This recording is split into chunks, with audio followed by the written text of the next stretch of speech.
Started YouTube. Shortly after that, my friend took his life, and I was like kind of wandering around, and I was like, what do I want my legacy on this planet to be?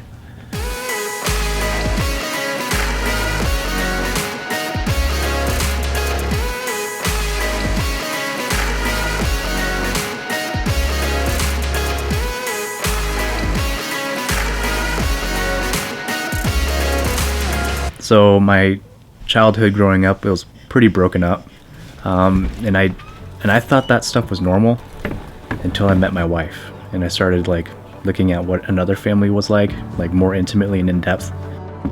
So I started shooting archery when I was a little kid, but I took a good long pause from it until actually about the time I met my wife, because her family was big on hunting, and so I decided to get one.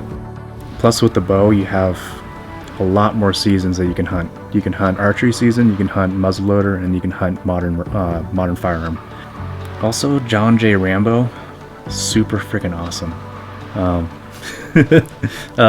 Yeah, like growing up with the Rambo movies was like, that was my thing. And while parental advisory was like a new concept to my dad, learning about these things and getting stoked as a young age is probably what planted the seeds for me to be kind of what I am and what I do now.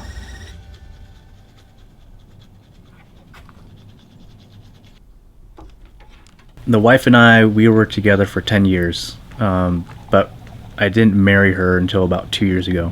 And I remember asking her dad for his blessing. And he had a brand new shed, and I made some BS excuse like, hey, I want to check out your awesome shed. And I pulled out the ring while no one was looking, and I showed it to him, and I asked for his daughter's hand in marriage, which he said yes. Part of that conversation was I wanted to give her everything that I could and give her the life that she wants. So flash forward, we get married, and she's living over here in Washington State when her family's in West Virginia. Her family has had a hunting cabin pretty much since the 80s, and it's something that her dad, her uncles, and her recently deceased grandfather made with their bare hands.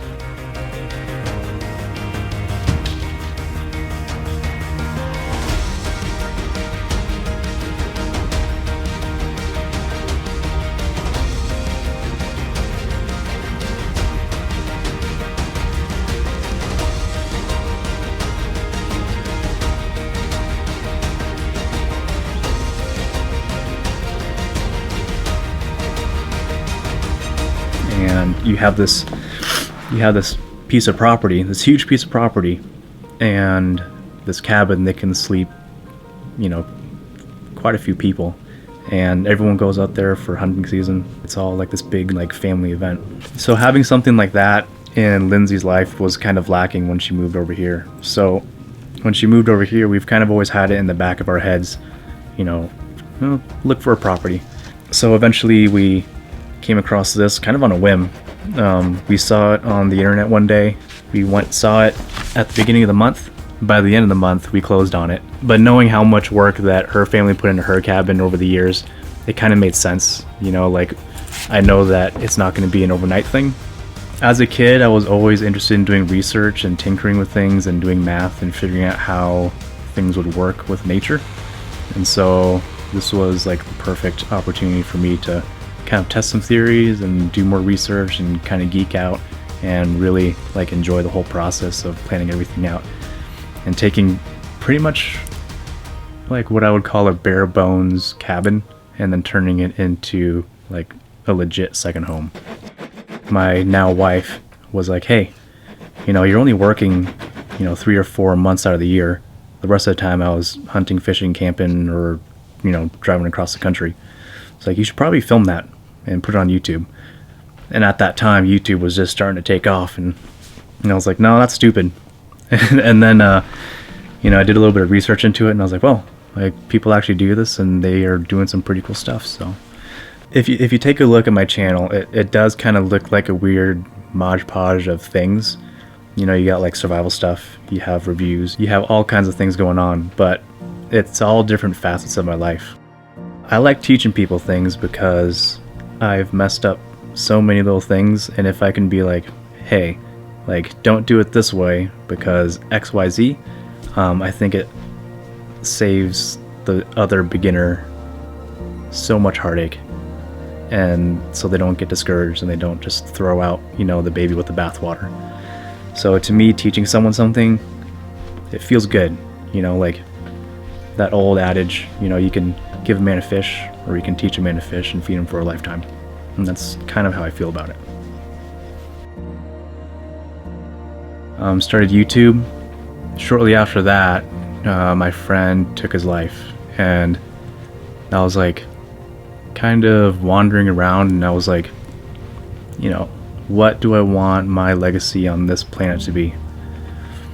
And so I decided to go into police work. The wife didn't want me to be a normal cop at first. You know, we both settled on the National Park Service as a law enforcement ranger. It was basically 6 months of hiking around the mountain with a gun and, you know, doing search and rescue and making law enforcement contacts and things like that. That was a really good place to start. And then after all that, after the wife knew pretty much exactly what I was doing, she was like, you know what?